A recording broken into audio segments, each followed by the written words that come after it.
Si tu me provoques encore comme ça avec cette chemise, je ne sais pas si je continuerai à être un gentleman. Ce sont les mots exacts, la phrase précise qui a tout fait basculer.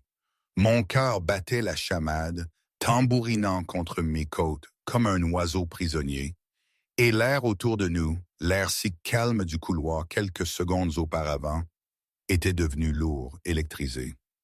J'aurais dû être dans ma chambre, bien au chaud sous ma couette, pas là, à minuit, dans ce fichu déshabillé en dentelle. Il semblait si innocent, si anodin quand je l'ai enfilé, mais sous les lumières tamisées du manoir, il me semblait dangereusement transparent, presque indécent. Je voulais juste de l'eau, vraiment. De l'eau et peut-être un petit quelque chose à grignoter parce que mon cerveau refusait obstinément de se taire. J'étais à 3 pas de la cuisine quand je me suis figé. Julien était là. Il marchait au bout du couloir opposé, son costume sombre taillé à la perfection, mais la cravate desserrée, le col ouvert. Il avait l'air de sortir d'une réunion qui sentait le soufre, le genre de réunion dont je ne voulais absolument rien savoir. Quand il m'a vu, il s'est arrêté net. Ses yeux sombres ont glissé lentement, avec une intention presque palpable, de mon visage à la fine bretelle de mon déshabillé, puis à l'ourlet de dentelle qui atteignait à peine mes cuisses, avant de remonter. L'atmosphère s'est alourdie d'un coup, presque oppressante. Marie, mon nom a résonné différemment dans sa voix, plus grave, dangereux. Je ne sais pas si c'était le son, la façon dont chaque syllabe s'enroulait autour de moi, mais j'ai eu l'impression que le sol se dérobait sous mes pieds. « Qu'est-ce que tu fais ici, dehors? » De l'eau. Ma voix est sortie plus petite que je ne l'aurais voulu, à peine un murmure. J'allais juste là. J'ai fait un vague geste vers la cuisine, espérant que la situation se dénouerait d'elle-même, mais il s'est rapproché. Pas vite, non. Prédation pure. Chaque pas était mesuré, une menace silencieuse. Se promener dans ma maison comme ça. La chaleur a envahi mon visage, brûlant mes joues. C'est juste un déshabillé, c'est de la dentelle. Il était devant moi maintenant, trop près, assez près pour que je sente son parfum, le cèdre, et quelque chose de plus sombre, d'animal. Et c'est pratiquement transparent. Non, ce n'est pas... J'ai baissé les yeux, réalisant soudain. Mon Dieu, la lumière du couloir derrière moi. Je n'avais pas réalisé à quel point ça laissait transparaître ma silhouette. J'avais honte, une honte cuisante qui me brûlait jusqu'aux os. Sa main est montée. J'ai cru qu'il allait me toucher, me réprimander, peut-être. Mais au lieu de ça, elle s'est posée sur le mur à côté de ma tête, m'encerclant, prisonnière. Et tu as la moindre idée du nombre d'hommes qu'il y a dans cette maison en ce moment? Votre équipe de sécurité? Exactement. Son autre main s'est levée, 2 doigts sous mon menton, relevant mon visage. Ses yeux noirs, d'un noir d'encre, me transperçaient. Des hommes qui travaillent pour moi.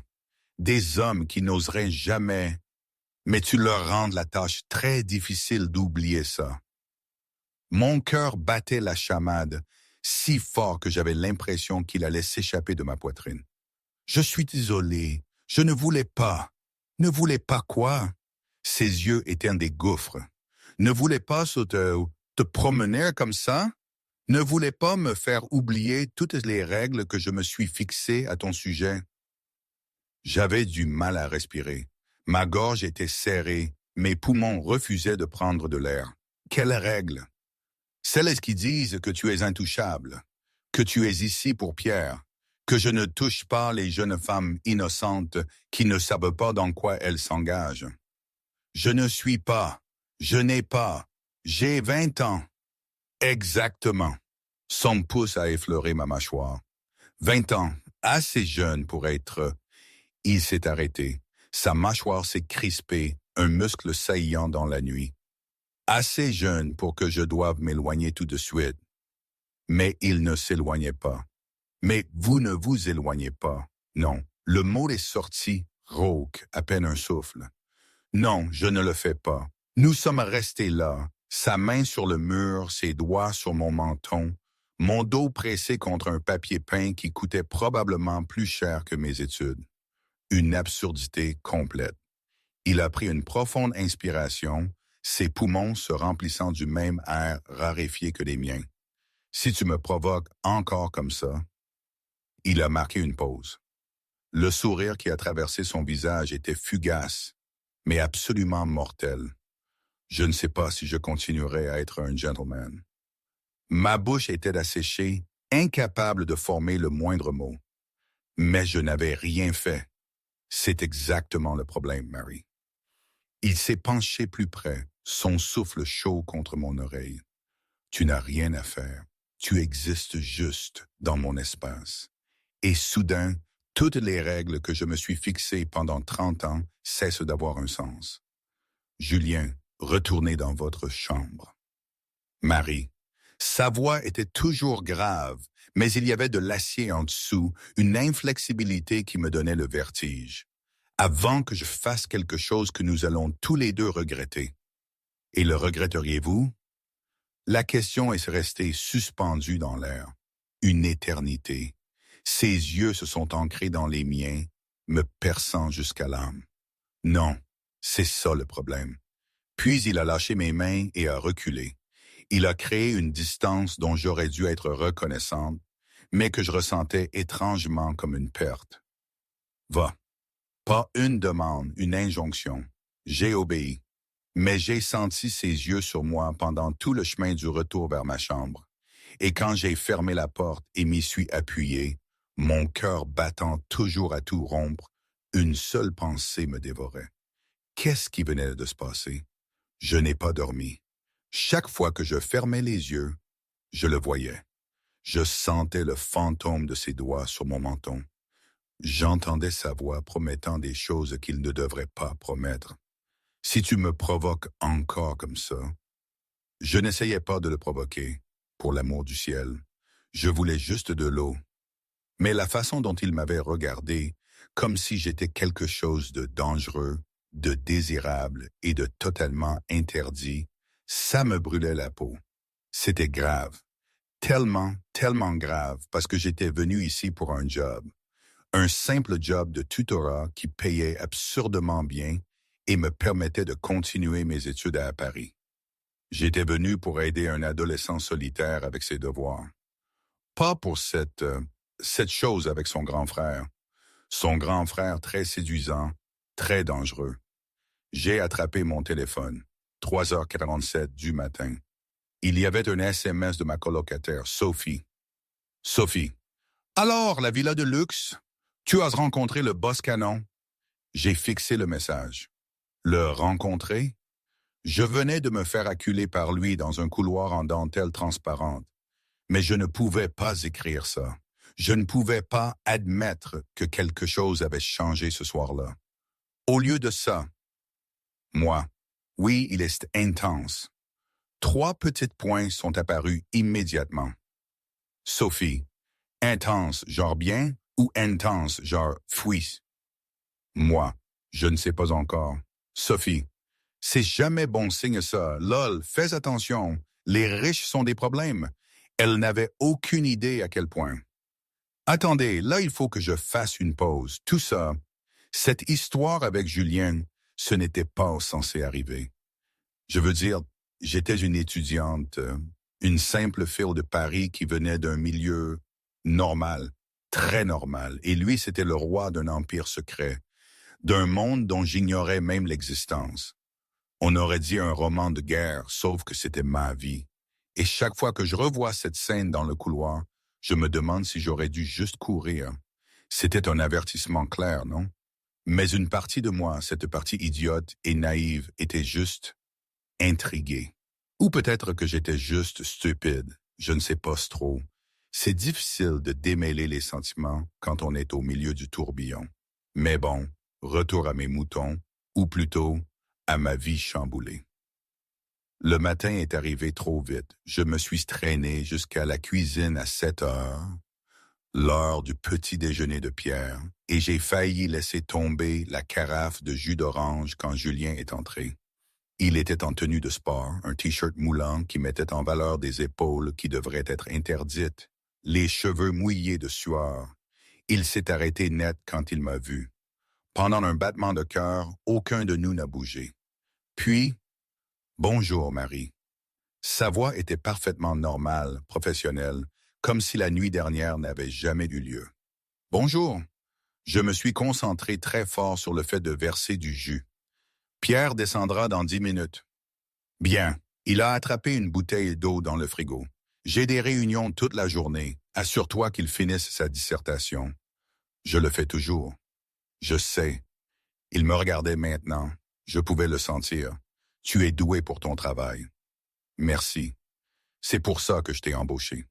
Les mots semblaient innocents, mais il y avait un poids en dessous. C'est pour ça que je t'ai embauché, pas pour une autre raison. Souviens-toi de ça. Il est parti avant que je puisse répondre. Mais en passant, sa main a effleuré le bas de mon dos. Si bref, cela aurait pu être un accident. Sauf que ses doigts se sont attardés une demi-seconde de trop. Définitivement pas un accident. Pierre est apparu pile à l'heure, sac à dos négligemment jeté sur une épaule. Cheveux toujours en bataille, ce froncement de sourcils typiquement adolescent qui ne cachait pas tout à fait à quel point il était adorable. « Salut Marie !» Il s'est glissé sur sa chaise. « Julien, est-ce bizarre? » J'ai failli m'étouffer avec mon café. « Quoi? » Il est bizarre. Pierre a volé un morceau de pain grillé. Depuis que tu es là, il devient tout tendu quand tu es dans le coin. Je pense que tu imagines des choses. Non, je n'imagine rien. Il a souri. 15 ans et bien trop perspicace. Il t'aime bien, Julien. C'est vrai, ça se voit. Il n'a cette expression que quand il essaye de ne pas le montrer. Il s'est arrêté. Oh, attends, tu l'aimes bien aussi? Mon visage était en feu. Nous devrions nous concentrer sur ta dissertation.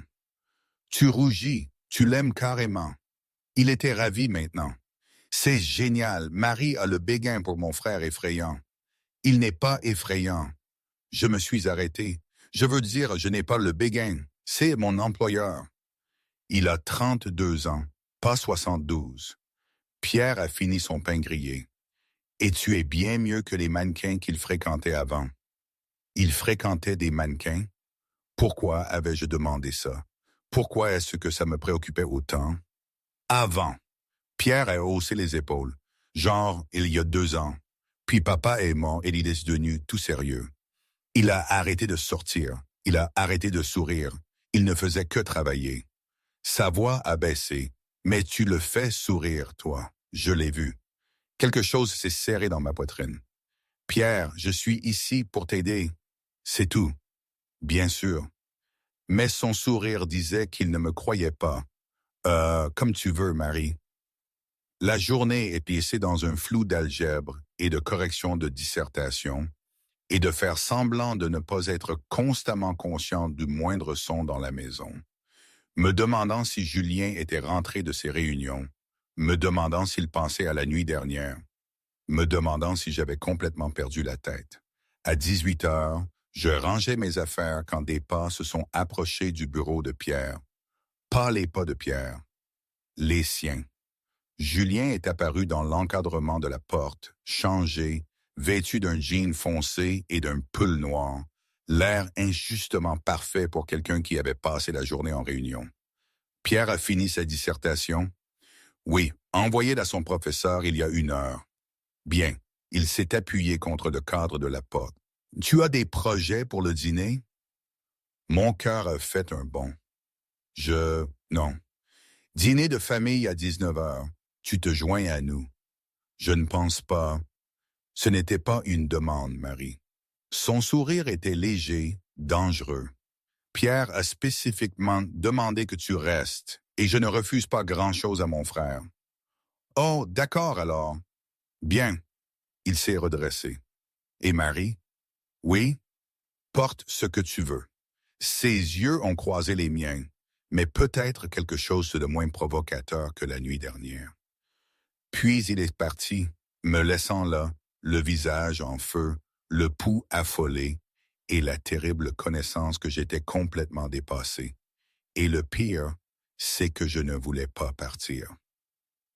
3 mois plus tôt, le chemin vers le domaine. J'étais penché sur une annonce sur mon téléphone, le bol de nouilles instantanées à la main, dans un appartement si petit que je pouvais toucher les 2 murs depuis mon lit. Famille cherche jeune femme responsable pour soutien scolaire et aide à la routine quotidienne pour adolescents. Rémunération généreuse. Chambre et pension incluses si désirées.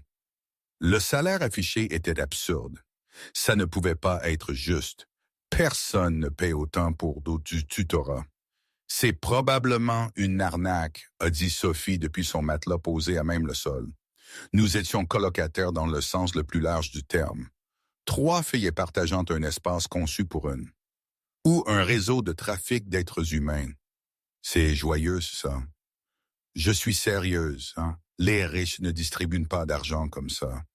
Elle a fait défiler son propre téléphone. À moins qu'il ne veuille quelque chose de bizarre.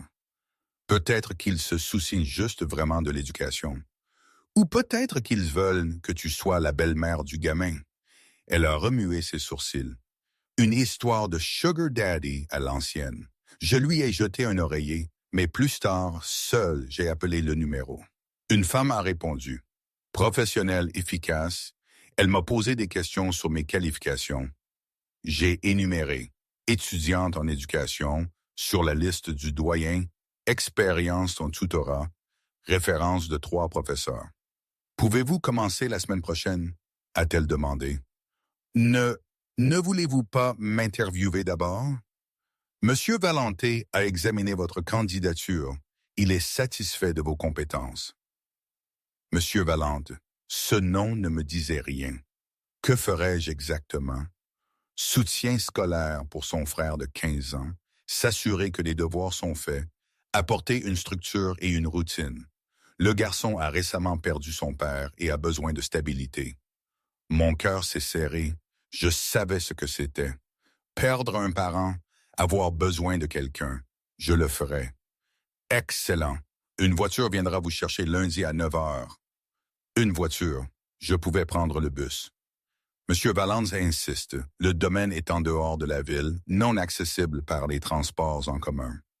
Un domaine? Oh, d'accord alors. J'ai raccroché, fixant mes nouilles, me demandant à quoi je venais de consentir. Le lundi matin, une berline noire s'est arrêtée devant mon immeuble. Un modèle que je ne voyais habituellement que dans les films. Pas dans ma rue de Paris. Sophie regardait par la fenêtre, le visage collé à la vitre.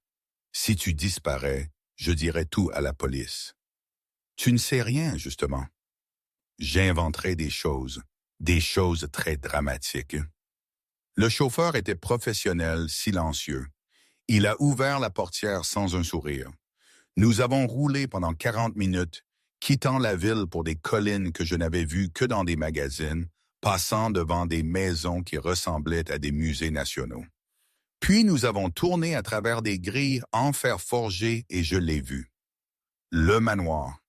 Une pierre blanche éclatante, 3 étages, des colonnes comme dans un film, des jardins qui devaient avoir leur propre personnel d'horticulteurs. « Mon Dieu !» j'ai murmuré, le souffle coupé. Les lèvres du chauffeur ont tressailli. C'était la première expression que je voyais sur son visage. Nous nous sommes arrêtés devant l'entrée principale où une femme attendait. Une 50aine d'années, élégante, clairement aux commandes. « Madame Marie, n'est-ce pas? »« C'est moi, oui. »« Je suis Madame Dubois, la gouvernante. » Elle m'a tendu la main. « Bienvenue. »« Merci. » Cet endroit était intimidant, presque hostile par sa grandeur. « Oui. » Elle a souri. « Vous vous adapterez. Venez, je vais vous faire visiter avant que Monsieur Valente n'arrive. » L'intérieur était encore plus impressionnant. Des sols et marbres polis qui reflétaient les hautes fenêtres, des œuvres d'art qui devaient être des originaux, des plafonds si hauts que ma voix y aurait sûrement résonné, à supposer que j'ai pu trouver un son à émettre. Combien de personnes vivent ici? Ai-je demandé, ma voix semblant si petite dans cet espace. Actuellement, juste M. Valente et son frère Pierre, plus le personnel, bien sûr. Juste 2 personnes dans tout cet espace. Quelque chose de triste a traversé son visage. Leur père a construit cette maison pour une grande famille. Il n'a pas eu le temps de la voir remplie comme il l'avait imaginé. Nous avons traversé des pièces dont je ne connaissais même pas le nom. Une bibliothèque avec des livres jusqu'au plafond. Une cuisine qui aurait pu servir un restaurant entier. Une salle de musique avec un piano que personne ne semblait toucher. Le bureau de Pierre est ici. Madame Dubois a ouvert une porte. Vous travaillerez principalement avec lui dans cet espace. Sa chambre est à l'étage, mais il ne doit pas y être dérangé sans permission. Bien sûr. Et le bureau de M. Valente est dans l'aile est. Vous ne devez pas y entrer sans y être invité. La façon dont elle l'a dit m'a rendue nerveuse. Il est strict, il est protecteur. Elle a croisé mon regard. De son frère, de sa vie privée, de ses affaires. Tant que vous vous concentrez sur Pierre et ne posez pas de questions, tout ira bien. Ne pas poser de questions sur quoi? Mais je n'ai pas posé la question. J'examinais les étagères de la bibliothèque du bureau quand j'ai entendu des pas. Pas les talons de Madame Dubois, mais plus lourds, mesurés, contrôlés. Je me suis retourné et je l'ai vu pour la première fois. Julien Valente se tenait dans l'embrasure de la porte comme s'il possédait le monde entier, ce qui, ayant jugé par cette maison en Provence, était fort possible. La trentaine. Costume sombre parfaitement ajusté, cheveux plaqués en arrière, des yeux qui m'ont évalué en 3 secondes chrono. Vous êtes la tutrice. Pas une question, mais une affirmation. Oui, Marie Lambert. J'ai tendu la main. Il l'a regardée, l'a prise. Sa poignée était ferme, brève, et a laissé ma peau picoter. Vous avez l'air jeune. J'ai 20 ans, mais mes références. Je les ai lues, vous êtes qualifié. Il a relâché ma main, est entré dans la pièce. Ce que je dois savoir, c'est si vous pouvez gérer Pierre. Gérer? Il a traversé beaucoup de choses. Il a perdu son père il y a 6 mois. Il a arrêté de faire ses devoirs. Il a cessé de se soucier de l'école. J'ai besoin de quelqu'un qui ne l'abandonnera pas. La douleur dans sa voix était soigneusement cachée, à peine un souffle, mais je l'ai entendu. Je ne l'abandonnerai pas. Tout le monde dit ça. Moi, je le pense. J'ai soutenu son regard. J'ai perdu mon père quand j'avais 12 ans. Je sais ce que c'est. Ce que c'est de sentir que l'école est inutile, que rien n'a d'importance. J'ai fait une pause. Je sais aussi qu'avoir quelqu'un qui se présente tous les jours fait une différence, même quand on n'a pas l'impression que c'est le cas. Quelque chose a changé dans son expression. Vous avez perdu votre père? Oui. Je suis désolé. Je suis désolé pour le vôtre aussi. Nous sommes restés là 2 étrangers, connectés par le chagrin, un fardeau commun mais si personnel. Puis il a hoché la tête une fois. Pierre rentrera de l'école à 15 heures. Ne le laissez pas vous charmer pour sauter le travail. Il est doué pour ça. Je gérerai. On verra. Il s'est dirigé vers la porte. C'est arrêté. Madame Dubois s'occupera de votre contrat. Chambre et pension sont incluses si vous le souhaitez. Il s'est éclairci la gorge. Cela réduit le temps de trajet. J'ai un appartement que vous partagez avec 2 autres filles dans un espace conçu pour une. Il l'a dit d'un ton neutre, factuel, comme s'il lisait un dossier. J'ai fait une vérification de vos antécédents. Ce n'est pas un jugement, mais l'offre tient. Il avait fait une vérification d'antécédents. C'était approfondi. Je protège ce qui est à moi. Ses yeux ont rencontré les miens. Pierre est à moi à protéger, ce qui signifie que quiconque dans sa vie est examiné. Compris? Compris. Bien. Il a ajusté ses manchettes. Bienvenue dans la famille, mademoiselle Lambert. Puis il est parti, et je suis resté dans ce bureau, le cœur battant, me demandant quel genre de famille faisait des vérifications d'antécédents, me demandant dans quoi je venais de me fourrer. Pierre est apparu à 15h15. Un adolescent dégingandé, son sac à dos traînant, une expression maussade. Vous êtes la nouvelle tutrice.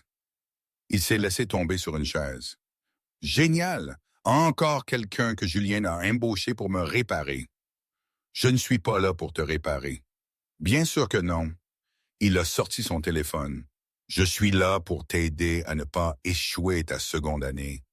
Je me suis assise en face de lui. Que tu veuilles réellement de l'aide, c'est à toi de voir. Il a levé les yeux, surpris. Tu ne vas pas me faire un discours sur mon potentiel? Non. Ni me dire que mon père voudrait que j'essaie plus fort? La douleur a traversé son visage quand il l'a dit. Non plus. J'ai sorti mon agenda. Je vais juste me présenter tous les jours. Faire mon travail. Si tu décides de faire le tien, super. Sinon, je serai quand même payé. Un sourire a tiré sa bouche. Julien va détester cette réponse. Ton frère n'a pas à aimer mes méthodes, juste mes résultats. Tu es différente des 3 derniers. 3 avant moi? Il y en a eu 3 avant moi. Ouais, un a tenu 2 semaines, un mois. L'autre a démissionné après que Julien lui ait hurlé dessus parce qu'elle m'avait laissé sauter un devoir. Il s'est adossé. Il est très intense quand il s'agit de mon éducation. On dirait qu'il s'en soucie. Il est trop protecteur. Il y a une différence. Peut-être, mais au moins, tu as quelqu'un qui se soucie autant. L'expression de Pierre s'est adoucie. Madame Dubois a dit que tu avais perdu ton père aussi. Oui, et c'est ce que ça va mieux. La question était si vulnérable qu'elle m'a brisé le cœur. Ça devient différent, et je dis honnêtement. Certains jours vont, d'autres non, mais tu apprends à le supporter. Julien n'en parle jamais de papa. Il ne fait que travailler tout le temps. Tout le monde gère son deuil différemment, j'imagine. Il a ouvert son sac à dos. Alors, qu'est-ce qu'on fait? Des maths? Anglais d'abord, puis maths, puis on verra pour des récompenses. Des récompenses? Je trouve que les gens travaillent mieux avec une incitation alimentaire. Son sourire était maintenant authentique. Tu vas très bien t'adapter ici, Marie. Au cours des 2 semaines suivantes, j'ai pris mes marques. Les matins, j'aidais Pierre à se préparer pour l'école. Les après-midi, devoirs, dissertation, préparation aux examens. Les soirs, dîner avec Pierre et parfois Julien. Puis retour à mon petit appartement parisien. Je n'avais pas accepté l'offre de chambre et de pension. Pas encore. Ça me semblait trop permanent. Trop comme admettre que c'était plus qu'un simple travail. Mais je remarquais des choses. La façon dont Julien rentrait à des heures étranges. La façon dont des hommes en costume avaient des conversations à voix basse dans les couloirs. La façon dont tout le monde semblait légèrement effrayé par lui, sauf Madame Dubois et Pierre. « Que fait exactement ton frère? » ai-je demandé à Pierre un après-midi. « Des affaires. Quel genre d'affaires? Le genre où l'on ne pose pas de questions. » Il n'a pas levé les yeux de ses maths. Crois-moi, c'est plus facile comme ça. J'aurais probablement dû m'inquiéter. J'aurais probablement dû identifier des signaux d'alerte. Mais Pierre avait besoin de moi. Et quelque chose chez Julien, la façon dont il vérifiait son frère chaque soir, la façon dont sa voix s'adoucissait quand il prononçait le nom de Pierre, me faisait penser qu'il n'était pas entièrement dangereux. Peut-être était-il juste brisé. Et peut-être que j'étais une idiote de croire que je pouvais faire la différence. Après 3 semaines, je suis resté tard pour aider Pierre à finir un projet. Il était presque minuit quand nous avons eu fini. « Tu devrais dormir ici, ici, a dit Pierre. Il est trop tard pour rentrer en ville. » Ça ira, Pierre. Il est minuit dans une ville que tu ne connais pas bien. Il a croisé les bras. Julien me tuerait s'il t'arrivait quelque chose sur le chemin du retour. Ton frère sait à peine que j'existe. Il remarque tout chez toi. Les mots m'ont frappé bizarrement. Quoi? Rien. Pierre a souri. Reste, juste. La chambre d'amis est de toute façon plus agréable que ton appartement. Il n'avait pas tort, alors je suis resté. Madame Dubois m'a donné un pyjama, de la soie, coûteuse, clairement pas à moi. Et c'est comme ça que je me suis retrouvé à marcher dans le couloir à minuit dans un déshabillé qui me semblait correct, jusqu'à ce que Julien apparaisse, jusqu'à ce que tout change, jusqu'à ce que je réalise que ce travail n'allait jamais être simple. Après l'incident du couloir, tout a changé. Pas de manière évidente, pas de façon que quiconque d'autre aurait remarqué, mais moi, je l'ai remarqué. J'ai remarqué comment Julien trouvait des raisons d'être dans la même pièce que moi. Comment il apparaissait dans la cuisine quand je préparais la collation de l'après-midi de Pierre. Comment il passait devant la porte du bureau 3 fois pendant les séances de devoirs. Comment ses yeux me suivaient à travers les pièces comme s'il résolvait une équation qu'il ne parvenait pas tout à fait à achever. Et j'ai remarqué comment je réagissais. La façon dont mon pouls s'emballait quand j'entendais ses pas. La façon dont je lissais mes cheveux avant qu'ils n'entrent dans une pièce. La façon dont j'avais commencé à porter les jolis chemisiers que Sophie avait laissés derrière elle au lieu de mes t-shirts habituels. C'est dangereux, je me répétais chaque matin. C'est ton employeur. Il est trop vieux. Il est clairement impliqué dans quelque chose de louche. Mais ensuite, il souriait à quelque chose que Pierre disait. Et j'oubliais toutes les raisons pour lesquelles c'était une idée terrible. « Tu le refais », a dit Pierre sans lever les yeux de sa dissertation. « Refaire quoi? Ce truc où tu tords tes cheveux et tu fixes le vide. » Il a souri. « Tu ne le fais que quand tu penses à Julien. » Mon visage a brûlé. Je ne le fais pas. Mais si, il appréciait beaucoup trop ça. C'est mignon, genre ma tutrice a le béguin pour mon frère effrayant.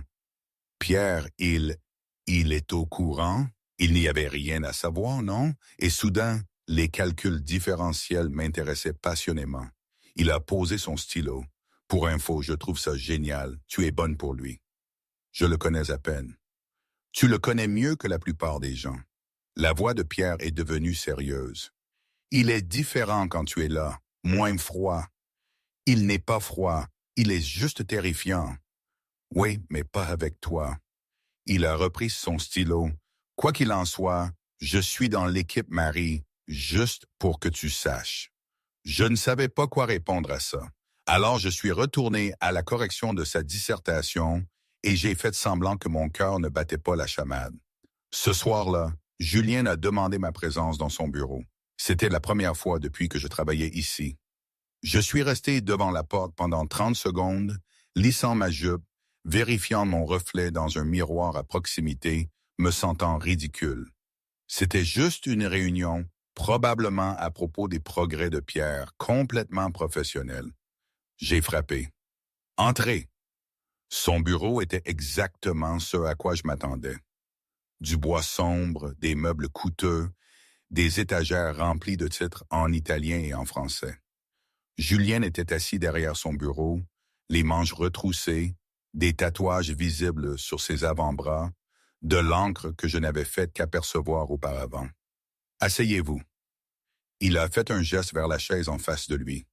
Je me suis assise, les chevilles croisées, essayant d'avoir l'air professionnel. Il m'a observé un instant. Puis, les notes de Pierre se sont améliorées. Il est intelligent. Il avait juste besoin de structure. Tu lui as donné ça. Il s'est adossé. Ses professeurs ont envoyé des emails. Ils disent qu'il participe à nouveau en classe, qu'il rend ses devoirs à temps. Bien. C'est bien. Ses yeux ne me quittaient pas, et c'est pour ça que j'augmente ton salaire. J'ai cligné des yeux. Ce n'est pas nécessaire. Je ne demande pas ton avis. Il a fait glisser un papier sur le bureau. Nouveau contrat, meilleures conditions. Tu l'as mérité. J'ai regardé le chiffre. J'ai failli m'étouffer. C'est le double de ce que je gagne actuellement. Tu le vaux bien, monsieur Valente. Julien. La correction était douce, à peine audible. Quand nous sommes seuls, c'est Julien. L'intimité de cela m'a coupé le souffle. Je ne peux pas accepter autant. Tu peux. Tu vas l'accepter. Il s'est levé, a contourné le bureau, s'est appuyé dessus juste en face de moi.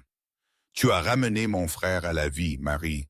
Tu penses que je mettrais une limite de prix, c'est ça? Je fais juste mon travail. Tu fais plus que ton travail. Tu te soucies de lui.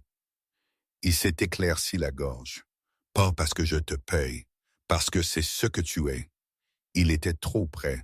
Je pouvais sentir son parfum, voir les éclats d'or dans ses yeux sombres. Comment savez-vous qui je suis? Je fais attention. Sa voix a baissé, plus que je ne devrais. L'air s'est épaissi. Julien, signez le contrat, Marie. Il s'est redressé, a reculé, et arrête de porter ses chemisiers professionnels. On dirait que tu essayes de ne pas être remarqué. Je... Quoi? Le rose que tu portais lundi, le bleu d'hier. Son sourire était léger, dangereux. Ils sont très corrects, très boutonnés, très... à essayer de disparaître. Je ne pensais pas que vous remarquiez ce que je portais. Je remarque tout chez toi. Il laisse retourner à sa chaise, signe le contrat, prend l'augmentation. Et Marie? Oui? Porte ce qui te met à l'aise, même si c'est se déshabiller de la semaine dernière. Mon visage était en feu. C'était un accident. Je sais. Ses yeux étaient sombres d'une émotion que je ne voulais pas nommer. Ça ne veut pas dire que j'ai arrêté d'y penser. J'ai fui son bureau avec le contrat non signé et un pouls qui ne voulait pas ralentir. Madame Dubois m'a trouvé dans le couloir, me ventilant le visage avec la main. Il est impossible, ai-je marmonné. Elle a ri. Il est intéressé. Ce n'est pas, nous ne sommes pas. Marie, ma chère, je travaille pour cette famille depuis 15 ans. J'ai vu Julien avec beaucoup de femmes. Elle m'a tapoté le bras. Il n'a jamais regardé aucune d'elles comme il te regarde. Comment me regarde-t-il? Comme si tu étais la première chose réelle qu'il ait vue depuis des années. Le lendemain, j'ai porté un jean et un simple pull. Rien d'extravagant.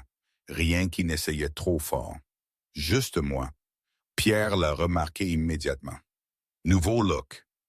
Ancien look, en fait. J'ai juste arrêté de trop y penser.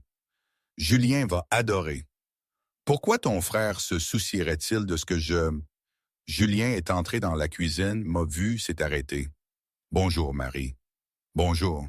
Ses yeux ont balayé ma tenue décontractée. Quelque chose d'approbateur a traversé son expression. Bien mieux.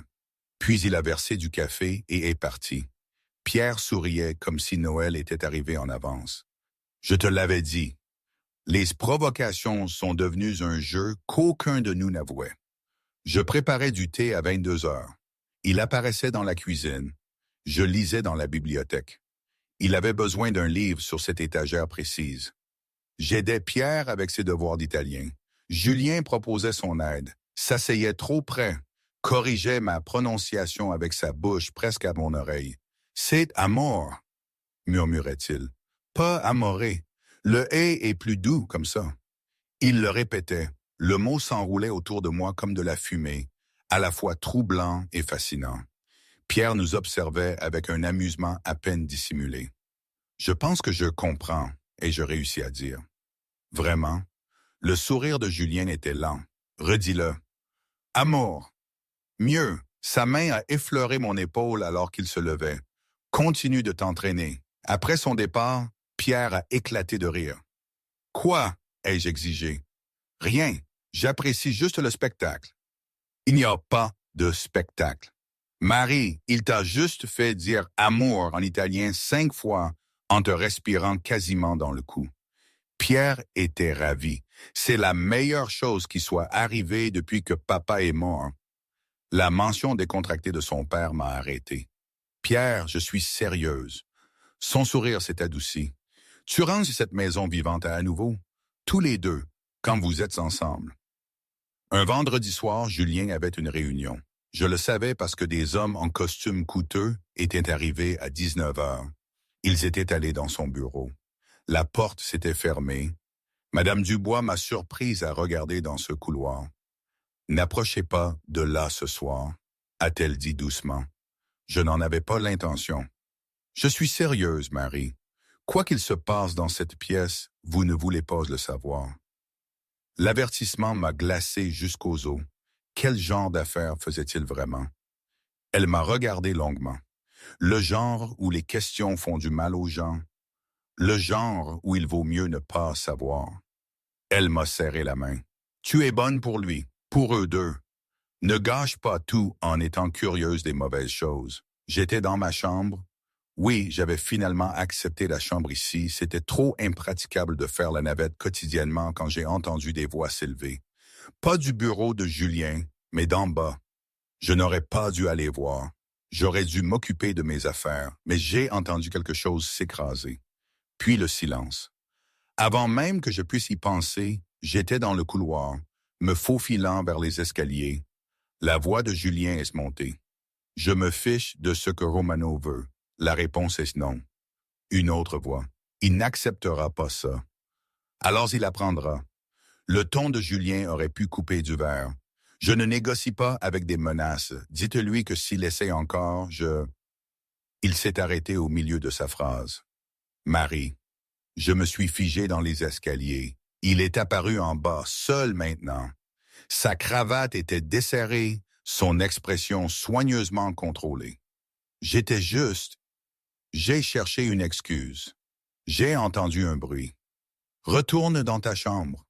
Il s'est arrêté un instant. Est-ce que tu vas bien, Marie? L'ordre dans sa voix aurait dû me mettre en colère, aurait dû me rendre sur la défensive. Au lieu de ça, quelque chose dans la tension de ses épaules, la dureté autour de ses yeux, m'a inquiété. Julien, s'il te plaît. Le mot s'est fendu légèrement. Retourne juste dans ta chambre, ferme ta porte à clé et ne sors pas avant le matin. Vous me faites peur. Bien. Il était en haut des escaliers maintenant, assez près pour me toucher. Tu devrais avoir peur. Tu devrais réaliser que cette maison, que cette vie, moi, nous sommes tous dangereux. Et tu es trop douce, trop innocente, trop bonne pour être à proximité. Alors pourquoi m'avez-vous embauché? Parce que je suis égoïste. Sa main s'est levée à encadrer mon visage. Parce qu'au moment où j'ai vu ta candidature, vu ta photo, lu que tu fais du bénévolat dans des refuges et que tu donnes des cours gratuitement et que tu réussis quand même à maintenir des notes parfaites, j'ai voulu cette bonté près de moi, près de Pierre, même en sachant que je la ruinerais probablement. Mon cœur battait la chamade. Vous n'allez rien ruiner. Si, c'est ce que je fais. Son pouce a effleuré ma joue. Maintenant, va s'il te plaît, avant que je ne fasse quelque chose qui prouve que je suis exactement aussi mauvais que tu commences à le soupçonner. Il a laissé tomber sa main, a reculé. J'aurais dû l'écouter. J'aurais dû aller dans ma chambre comme il l'avait dit. Au lieu de ça, et si je ne pensais pas que vous étiez mauvais? Alors tu ne fais pas attention. Ou peut-être que vous n'êtes pas aussi mauvais que vous le pensez. Quelque chose s'est brisé dans son expression. Marie. Des voix d'en bas. D'en bas. Des hommes qui partaient. Une porte qui se fermait. Le moment s'est brisé. Va, a-t-il répété, plus doucement cette fois. Je te verrai au matin. Cette fois, je l'ai écouté.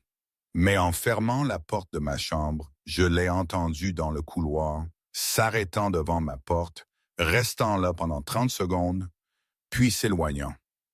Et je me suis allongé dans mon lit, la porte verrouillée comme il l'avait demandé, me demandant dans quel genre de danger j'avais marché.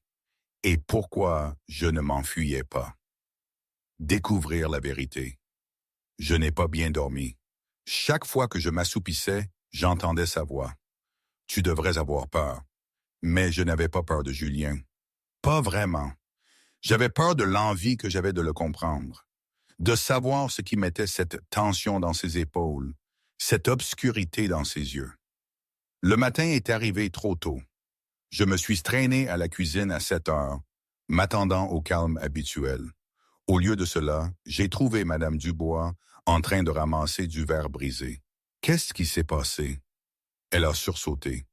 Rien, juste un accident. Mais il y avait trop de verre et une tache sombre sur le marbre qui ressemblait étrangement à du sang. Madame Dubois, c'est géré, ma chère. Sa voix était ferme. Pourquoi ne prendriez-vous pas votre café à l'étage? Pierre ne descendra pas avant 1 heure. Il a passé une mauvaise nuit. Il va bien? Il va bien. Juste quelques cauchemars. Elle a croisé mes yeux.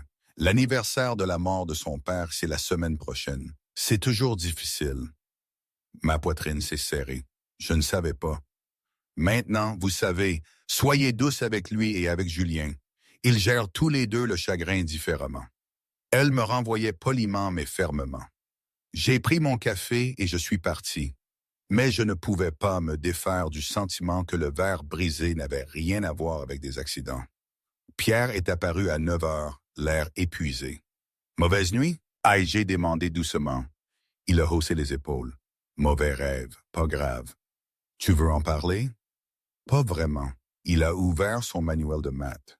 « On peut juste travailler. » Nous avons donc travaillé en silence la plupart du temps. Je n'ai pas insisté. Vers 11 heures, Julien est apparu dans l'embrasure de la porte. Il avait l'air pire que Pierre, comme s'il n'avait pas dormi du tout. Chemise froissée, cheveux repoussés en arrière trop de fois, des cernes sombres sous les yeux. Pierre va faire une pause. Ce n'était pas une suggestion. Pierre a jeté un coup d'œil entre nous. Marie n'a rien fait. Je sais, j'ai besoin de lui parler. 10 minutes. Pierre est parti à contre-cœur. Julien a fermé la porte derrière lui. L'air a changé immédiatement. Je te dois une explication. Vous ne me devez rien. Si tu vis dans cette maison, tu mérites de savoir au milieu de quoi tu te trouves.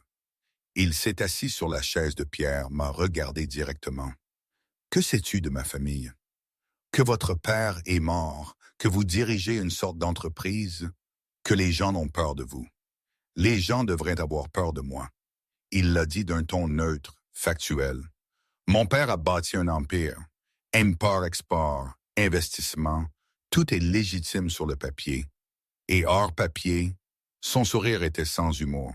Hors papier, nous sommes la raison pour laquelle certaines marchandises circulent dans cette ville sans interférence. La raison pour laquelle certaines entreprises payent pour une protection. La raison pour laquelle des gens comme Romano d'hier soir pensent qu'ils peuvent faire des demandes. Ma bouche était asséchée. Vous êtes la mafia, le crime organisé. Choisis ton terme. Il s'est adossé. Mon père voulait devenir légitime. Il a passé 20 ans à construire des façades légales. Il était presque arrivé quand il est mort. Comment est-il mort? Accident de voiture, officiellement. Sa mâchoire s'est serrée. Nous savons tous les deux que ce n'était pas un accident. Les pièces du puzzle s'assemblaient, les gardes, les réunions nocturnes, la façon dont tout le monde se déplaçait prudemment autour de lui. Donc vous avez hérité de tout, les entreprises légales, les illégales, les ennemis, les responsabilités. Il a passé une main dans ses cheveux. J'ai essayé de finir ce qu'il avait commencé. Sortir proprement. Mais des hommes comme Romano ne veulent pas sortir, ils veulent le contrôle. Et hier soir, Romano voulait que j'étende les opérations, que j'utilise notre transport maritime légitime pour faire passer ses produits. Les yeux de Julien étaient durs. J'ai refusé. Les choses se sont échauffées. Un de ces hommes est devenu agressif. Je lui ai cassé la main. Cela expliquait le sang dans la cuisine. Vous auriez pu être blessé. Je ne l'ai pas été et je ne le serai pas. Il s'est penché en avant. Mais tu dois comprendre quelque chose, Marie. C'est qui je suis, ce que je suis, le gentil frère qui vérifie Pierre la nuit, l'homme qui augmente ton salaire. C'est réel. Mais laisse aussi l'homme qui brise des mains quand on le menace, qui fait tuer des gens quand c'est nécessaire. Mon estomac s'est tordu. Vous avez tué des gens? Il n'a pas bronché à la question. Oui, je devrais courir. Je devrais faire mes valises et partir immédiatement. Mais tout ce à quoi je pouvais penser, c'était de la façon dont il regardait Pierre. Comme ses mains avaient été douces sur mon visage la nuit dernière. Pourquoi me dites-vous ça? Parce que tu mérites la vérité. Sa voix a baissé, et parce que je tombe amoureux de toi. Et tu dois savoir exactement dans quoi tu t'engages avant que ça n'aille plus loin. Le monde s'est arrêté. Vous, quoi? Je tombe amoureux de toi. Il l'a dit comme une confession. Je le suis depuis le moment où tu as mis les pieds dans cette maison et où tu as refusé d'être impressionné par quoi que ce soit. Depuis que tu as fait rire Pierre pour la première fois en 6 mois, depuis que tu m'as regardé comme un être humain au lieu d'un homme dangereux. Vous êtes dangereux, je sais, c'est pourquoi tu devrais partir.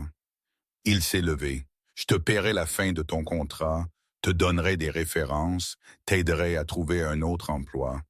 Mais rester ici, près de moi, alors que tu sais ce que je suis, c'est un choix que tu dois faire en toute connaissance de cause. Et si je reste? Quelque chose de sombre et d'affamé a traversé ses yeux. Alors tu seras à moi complètement, parce que je ne fais pas dans le décontracté, Marie. Je ne fais pas les choses à moitié.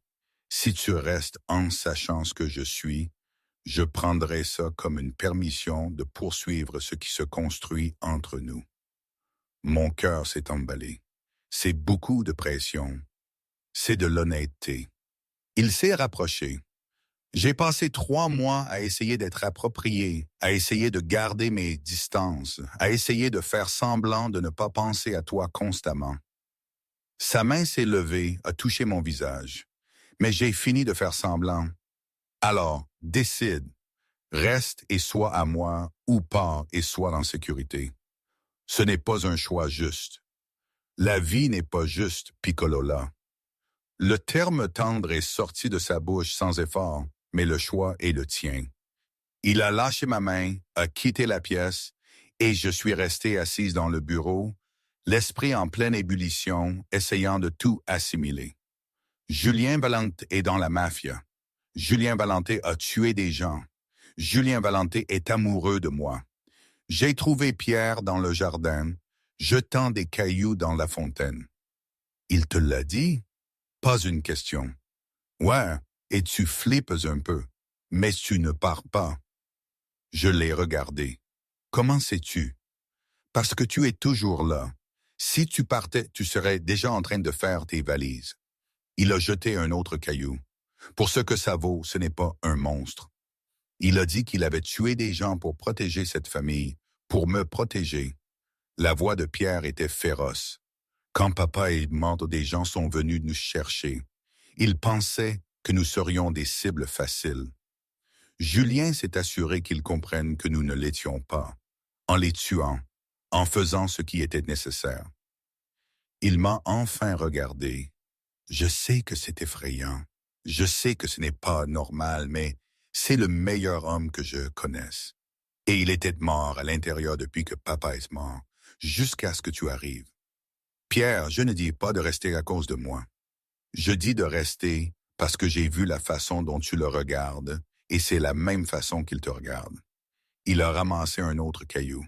Vous êtes bons l'un pour l'autre, même si les circonstances sont folles.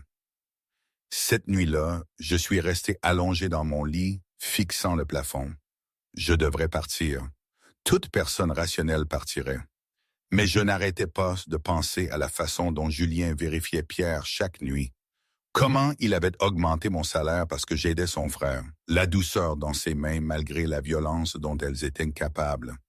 La façon dont il m'avait donné le choix au lieu de cacher la vérité. Vers minuit, j'ai entendu des pas dans le couloir. Ils se sont arrêtés devant ma porte. Je savais que c'était lui. Je savais qu'il était là, se demandant probablement ce que j'avais décidé. Avant que je puisse trop y penser, j'ai ouvert la porte. Il était là, un pantalon de pyjama et t-shirt, l'air épuisé et vulnérable, et rien du tout comme un chef de la mafia. Je n'arrive pas à dormir, a-t-il avoué. Je n'arrête pas de me demander si tu seras là au matin. Je ne pars pas. Quelque chose s'est brisé dans son expression. Julien, je ne dis pas que tout va bien ou que je le comprends, mais je ne pars pas. J'ai fait un pas vers lui. Vous m'avez donné la vérité. Le moins que je puisse faire, c'est de vous rendre votre honnêteté. J'ai peur de ça, de vous, de ce que je ressens, mais je reste quand même. Pourquoi? Parce que sous tout le danger et la violence et les affaires de mafia, je vous vois, le vrai vous, et c'est lui que je choisis. Il a fermé les yeux un instant. Tu es soit très courageuse, soit très stupide. Probablement les deux. Son rire était rauque. Puis-je te tenir juste une minute? J'ai besoin, j'ai besoin de savoir que c'est réel. J'ai glissé dans ses bras. Il m'a tenue comme si j'étais précieuse, comme si je pouvais disparaître. Je ne te mérite pas, a-t-il murmuré dans mes cheveux. Peut-être pas, mais vous m'avez quand même. Nous sommes restés là dans le couloir enlacés et j'ai fait mon choix. Pas parce que c'était sûr, mais parce que parfois, la chose la plus dangereuse est aussi la plus réelle. Quand l'innocence affronte le danger, un moment de tension, c'est là que j'ai dû me demander si j'étais vraiment prête pour tout ça. On était un vendredi après-midi, quelques semaines après cette nuit dans le couloir, un après-midi qui, je pensais, serait comme les autres, rempli d'algèbre et de l'insouciance de Pierre. J'étais assise à la table du bureau de Pierre, corrigeant ses essais avec l'odeur du café encore imprégnée dans la pièce, quand j'ai entendu des cris. Mais pas les cris habituels des affaires de Julien au téléphone. Ceux-là étaient plus vifs, plus en colère, empreints d'une violence sourde, puis un bruit d'objets lourds qui s'écrasent. Pierre a levé la tête de ses devoirs, le visage pâle. Ça ne sent pas bon, on devrait rester ici. Quand il est comme ça, c'est mieux de... La porte du bureau a volé en éclats, littéralement. Julien se tenait là, une fureur pure irradiant de chaque fibre de son corps. Sa cravate avait disparu, sa chemise était partiellement déboutonnée et ses phalanges saignaient légèrement. « Dehors !» a-t-il ordonné à Pierre. Pierre a attrapé ses affaires et est parti, me lançant un regard inquiet par-dessus son épaule. Je me suis levé, mon cœur battant à la chamade.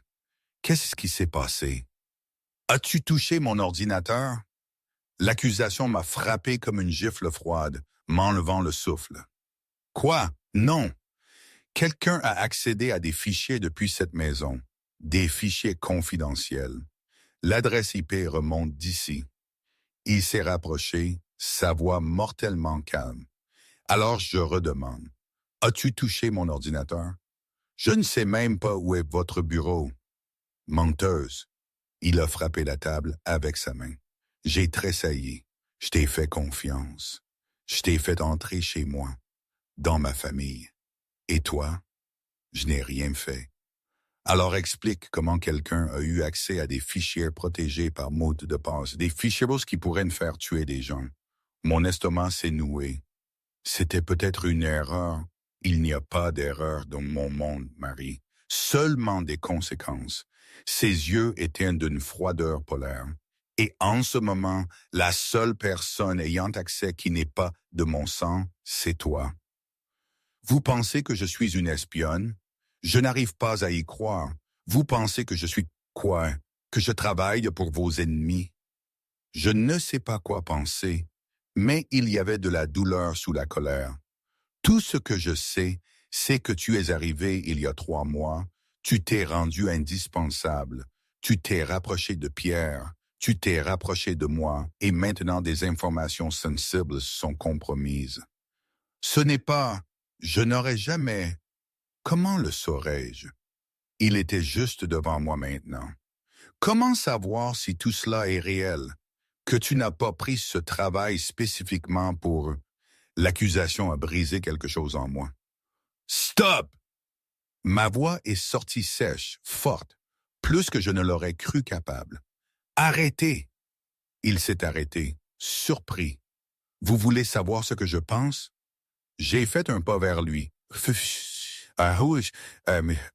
refusant de reculer. Je pense que vous êtes terrifié, terrifié que ce que nous avons soit réel, terrifié que quelqu'un vous voie vraiment. Pas le chef de la mafia, pas l'homme dangereux, juste vous. Et au lieu de faire face à cette peur, vous trouvez des raisons de me repousser. Ce n'est pas. Si ça l'est. J'étais furieuse maintenant.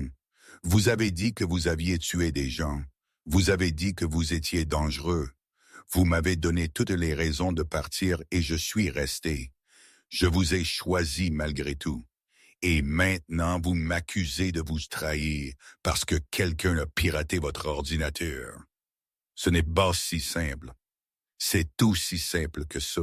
Soit vous me faites confiance, soit vous ne me faites pas confiance. Soit je suis à vous, soit je suis une espionne. Choisissez Julien, parce que j'en ai marre d'être testé. Silence. Il me regardait comme s'il me voyait pour la première fois. Tu n'as pas peur de moi? Bien sûr que j'ai peur de vous. Vous êtes terrifiant. J'ai fait un geste de la main de façon désordonnée. Vous cassez les mains des gens. Vous avez des gardes armés. Vous dirigez un empire bâti sur la violence. Mais je suis resté quand même parce qu'au fond de tout ça, je vous vois. Voir quoi? L'homme qui vérifie son frère chaque nuit, qui a augmenté mon salaire parce que j'ai des pierres, qui me tient comme si j'étais précieuse, qui me regarde comme si j'étais. Ma voix s'est brisée, comme si j'étais tout. Son expression s'est fissurée. Marie, tu n'as pas le droit de me repousser parce que tu as peur. Tu n'as pas le droit de m'accuser de mentir parce que faire confiance à quelqu'un est difficile. Les larmes coulaient sur mon visage maintenant. Soit je suis avec vous, soit je ne le suis pas. Mais j'ai besoin que vous décidiez ce que vous croyez vraiment. Il a fermé les yeux. Je suis désolé. Vraiment? Ou êtes-vous juste désolé de vous être fait prendre en étant un... Malgré tout, il a failli sourire. Les deux. Ce n'est pas suffisant. Tu as raison. Il a ouvert les yeux. Ce n'est pas suffisant. Rien de tout ça n'est suffisant. Je ne suis pas assez bien pour toi, monsieur, mais je suis assez égoïste pour te vouloir quand même. Alors, arrêtez de tout saboter. J'essaye. La confession a éclaté. J'essayais d'être meilleur, de te mériter, mais je ne sais pas comment. Tout ce que je connais, c'est la violence et le contrôle. Et il s'est arrêté, a passé ses mains dans ses cheveux. Et toi, je te connais. Et ça me terrifie à quel point j'ai besoin de toi. La colère s'est vidée de moi parce que sous sa fureur, il y avait de la peur, brute et vulnérable, et complètement authentique. Je n'ai pas touché votre ordinateur. Et je dis doucement, je ne vous trahirai jamais, ni Pierre, ni cette famille. Je sais, sa voix était rauque. Je l'ai su la seconde où je t'ai accusé. Mais il a détourné le regard. Mon père est mort parce que quelqu'un de proche de lui l'a trahi, a donné des informations à ses ennemis.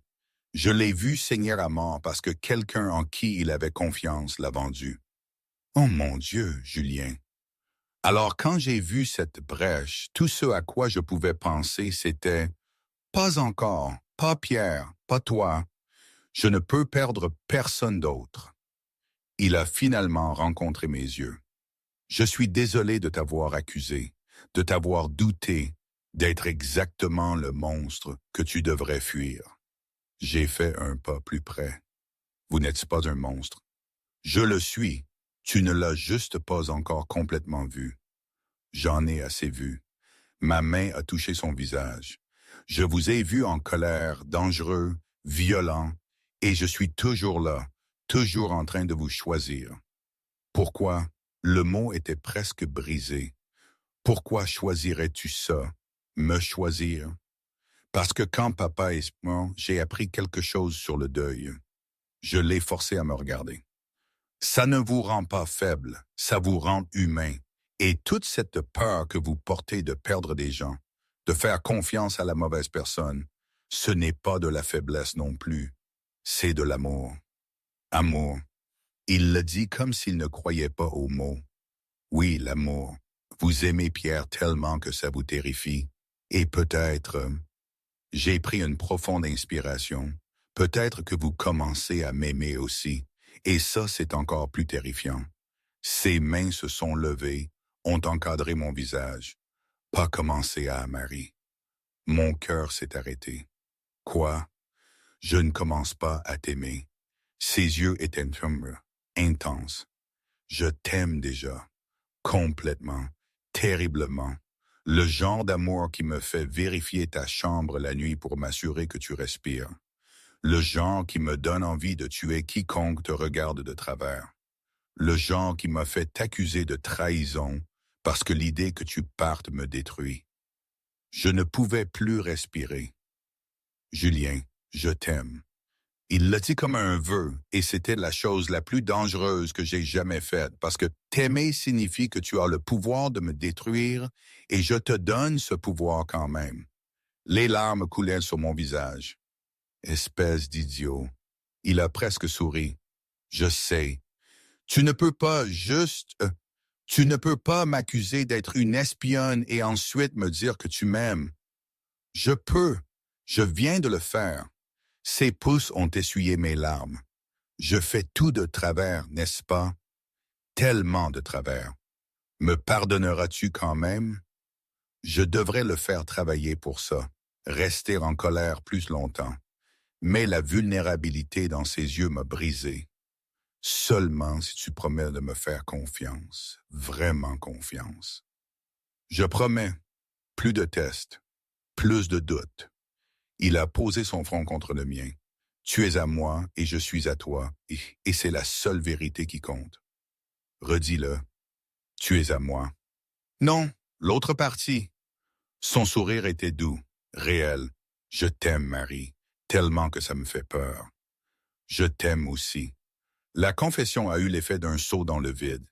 Même quand vous êtes impossible. Surtout quand je suis impossible. Il m'a embrassé, doucement, désespérément et plein d'excuses. Quand nous nous sommes séparés, tous deux essoufflés, il a murmuré. Pour info, c'est Isabelle qui a essayé d'accéder au fichier. On l'a attrapée il y a 30 minutes. Je me suis reculé. Quoi? Elle travaillait pour Romano, pensait qu'elle pourrait me séduire et obtenir des informations. Sa mâchoire s'est serrée. Elle est traitée. Traitée comment? Ne pose pas de questions auxquelles tu ne veux pas de réponse.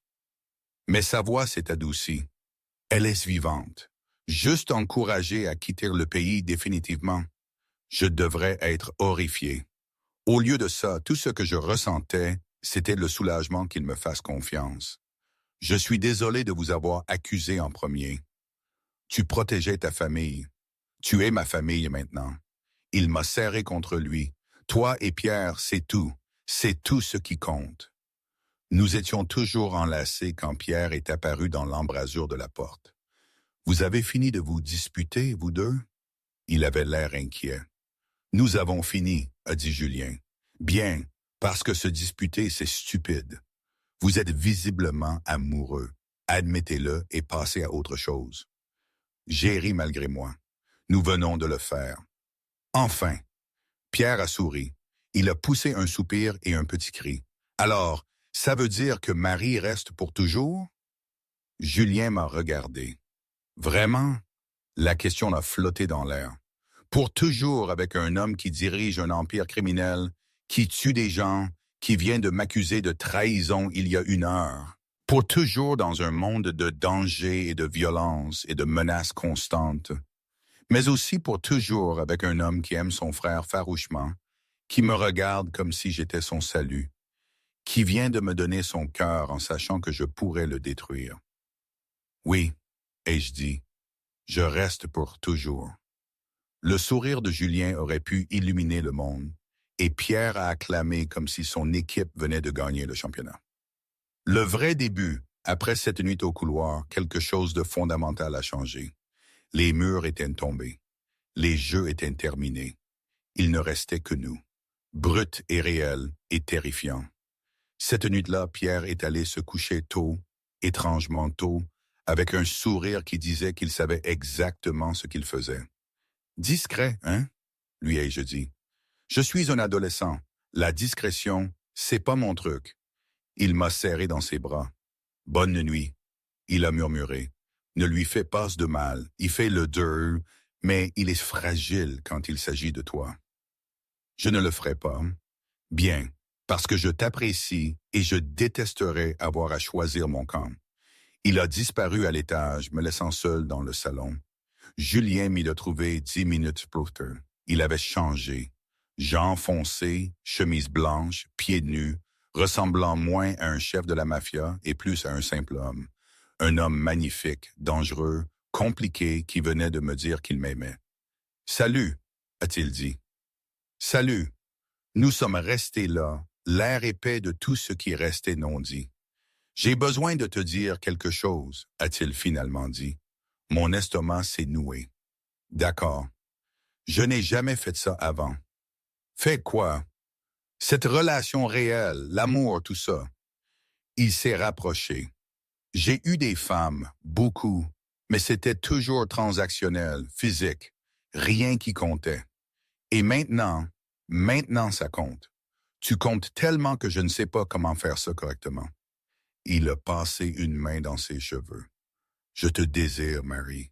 Mon Dieu, je te désire, mais j'ai besoin que tu saches que ce n'est pas juste physique pour moi. C'est tout. Mon cœur battait la chamade. C'est tout pour moi aussi. Oui, oui. Il a comblé la distance entre nous. Alors puis-je t'emmener à l'étage? Pas pour, je veux dire, seulement si tu veux, mais juste pour être avec toi correctement, sans t'inquiéter que Pierre ne rentre ou que le personnel n'interrompe. Oui, le soulagement a inondé son expression. Oui, oui, Julien, emmenez-moi à l'étage. Sa chambre était différente de ce que j'avais imaginé, plus simple, moins ostentatoire, des murs sombres, un mobilier minimaliste, des livres empilés sur la table de chevet, une photo de lui, de Pierre et de leur père sur la commode.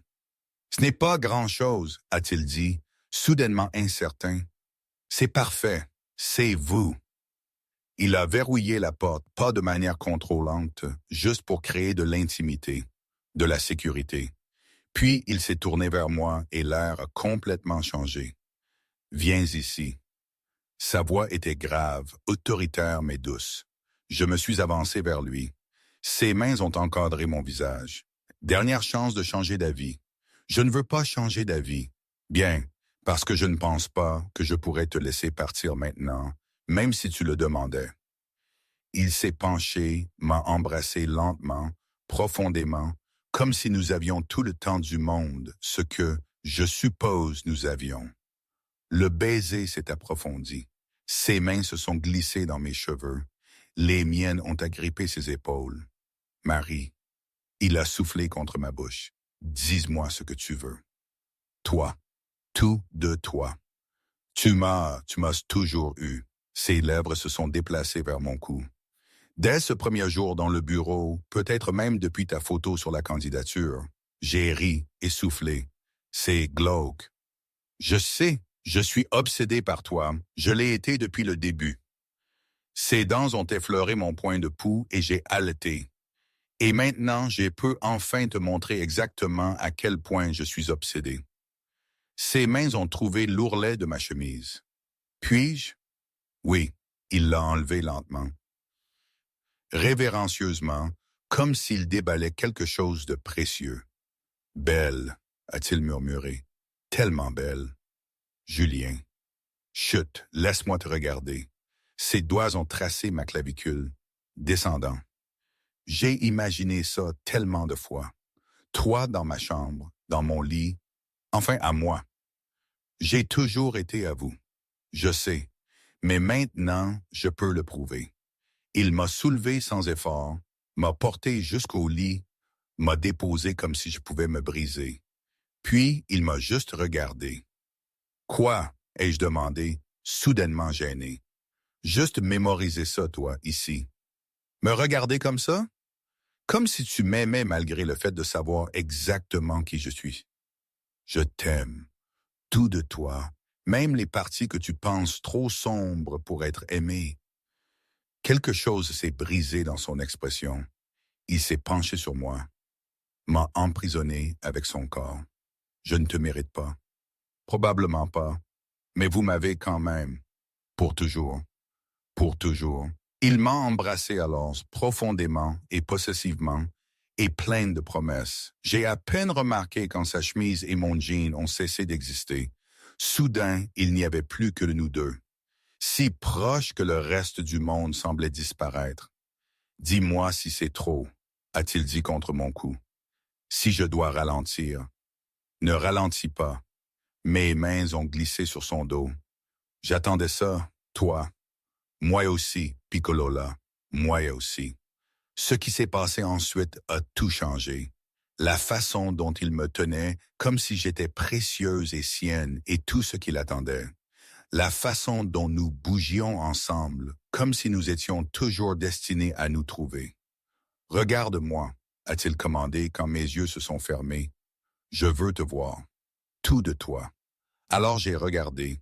J'ai observé son visage tandis que nous bougions ensemble. J'ai vu la même merveille que je ressentais se refléter. Ce n'était pas juste physique, c'était émotionnel, spirituel, tout. Julien. Son nom a jailli de mes lèvres. Je sais, bébé, je sais. Son front a touché le mien.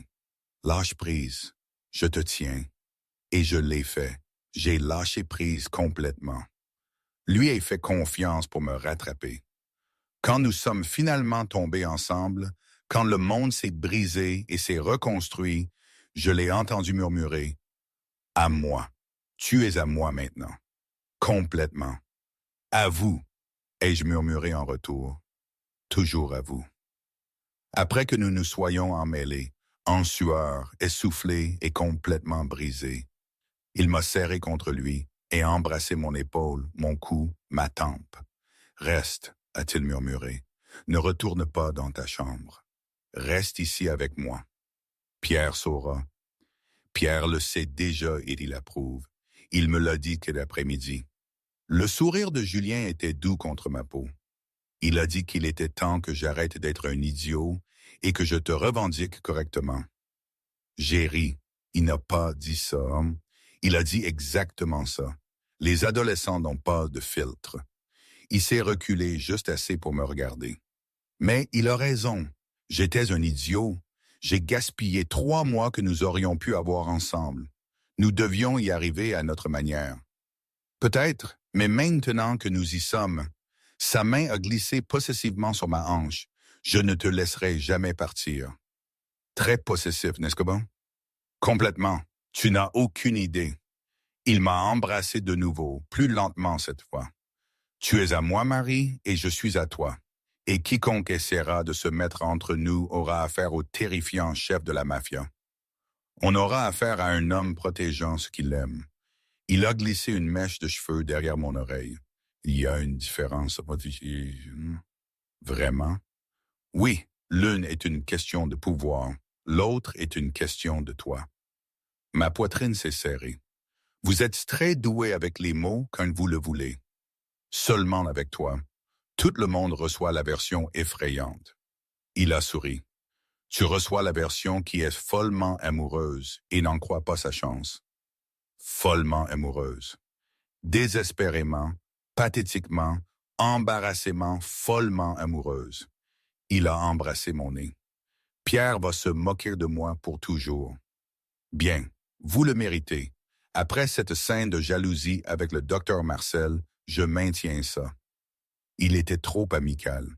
Il enseigne à travers un écran. Non pertinent. Personne n'a le droit de te faire sourire comme ça, à part moi. Il m'a rapproché. Je suis très égoïste quand il s'agit de toi. J'ai remarqué. Bien, alors il n'y aura pas de surprise. Sa voix a baissé. Sérieux maintenant. J'ai pensé ce que j'ai dit, Marie. Pour toujours. Toi et moi construire quelque chose de réel. Même avec tout ce qui vient avec votre monde.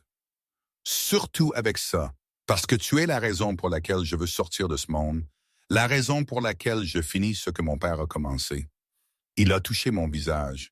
Je veux te donner une vie sûre, normale, où tu n'auras pas à t'inquiéter des ennemis ou des menaces ou de... Je l'ai arrêté. Je ne vous demande pas de changer qui vous êtes. Je veux changer pour toi, pour nous. Ses yeux étaient intenses. Je veux être l'homme que tu mérites. Vous l'êtes déjà. Menteuse. Mais j'adore que tu le crois. Nous sommes restés là en silence confortable, ses silhouettes traçant des motifs sur ma peau, ma tête sur sa poitrine, nos cœurs enfin synchronisés. Marie, tu te souviens de cette nuit dans le couloir quand j'ai dit que si tu me provoquais encore, je ne serais pas un gentleman? J'ai souri contre sa peau. Je me souviens. Je ne mentais pas, mais je me suis trompé sur une chose. Quoi? J'ai dit que je ne serais pas un gentleman. Ses bras se sont resserrés autour de moi. Il s'avère qu'avec toi, je veux tout être. Gentleman, protecteur, amant, mari. Il s'est arrêté. Un jour, si tu veux, de moi. Mon souffle s'est coupé. Julien, pas ce soir, pas demain, mais un jour. Il a incliné mon visage vers le haut. Un jour, je te passerai une bague au doigt et je ferai en sorte que le monde entier sache que tu es à moi. D'accord, d'accord, oui, oui. Je l'ai embrassé doucement. Un jour, quand nous serons prêts. Je suis prêt maintenant, mais j'attendrai. Il a souri. J'essaie d'être moins impulsif. Comment je me débrouille? Terriblement. Bien, je ne voudrais pas que tu t'ennuies. Je me suis réveillé dans ses bras alors que l'aube se levait. Il était déjà éveillé me regardant. Glauque, ai-je marmonné, je ne peux pas m'en empêcher. Tu es plus jolie que le lever du soleil. Je suis clairement encore à moitié endormi si je dis des choses pareilles. Je suis complètement éveillé et je le pense. Il a embrassé mon front. Bonjour, Amoréo. Qu'est-ce que ça veut dire? Mon amour. Il a souri. Tu es de mes amours, Marie, et je vais passer chaque matin à te le rappeler. C'est très doux, mais j'ai besoin de café. Déjà en train de préparer, j'ai un système. Il m'a rapproché. Mais d'abord, j'ai besoin de 5 minutes de plus de ça. Toi dans mon lit. Où tu es à ta place? 5 minutes et puis le café. D'accord. Mais 5 minutes se sont transformées en 10, puis en 20. Parce qu'être enlacé dans les bras de Julien Valente, regarder le soleil se lever sur la ville, savoir que tout avait changé et que rien ne pouvait le faire revenir en arrière, ça valait plus que du café. Ça valait tout. Quand nous sommes enfin descendus, Pierre était à la table de la cuisine avec le plus grand sourire que j'ai jamais vu. Bonjour les amoureux. J'ai rougi. Julien a juste ri. Bonjour, Fatalino. Alors, Pierre a regardé entre nous. C'est officiel? Vous êtes enfin ensemble? Oui, a dit Julien fermement. Marie est à moi. Je suis à elle. Des questions? Juste une. Le sourire de Pierre s'est élargi. Ça veut dire qu'elle emménage définitivement dans votre chambre, parce que j'ai déjà réclamé son ancienne chambre pour une installation de jeu. Pierre, ai-je protesté. Quoi? Tu ne l'utilises plus, n'est-ce pas? Il a haussé les épaules. Autant de la rendre utile. Julien m'a tiré contre son flanc. Il a raison. Vous êtes impossibles tous les deux, a dit Pierre, et vous nous aimez quand même. Il avait raison. Je les aimais. Cette étrange, dangereuse, magnifique famille qui était en quelque sorte devenue la mienne. Et tandis que Julien embrassait ma tempe et que Pierre me volait mon pain grillé, j'ai réalisé que c'était ça. C'était la maison. Pas le manoir, ni l'argent, ni le pouvoir. Juste ça. Eux. Nous. Pour toujours.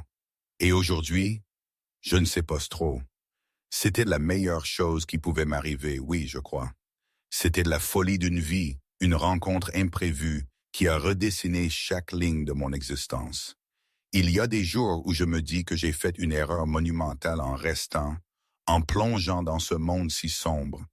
Puis, je vois Julien regarder Pierre, où je sens sa main sur la mienne, et je me dis que c'était la seule décision possible. Rien n'est parfait. La vie avec Julien est un équilibre constant entre le danger et une tendresse insoupçonnée. Mais c'est la mienne, c'est notre histoire, aussi imparfaite et chaotique soit-elle.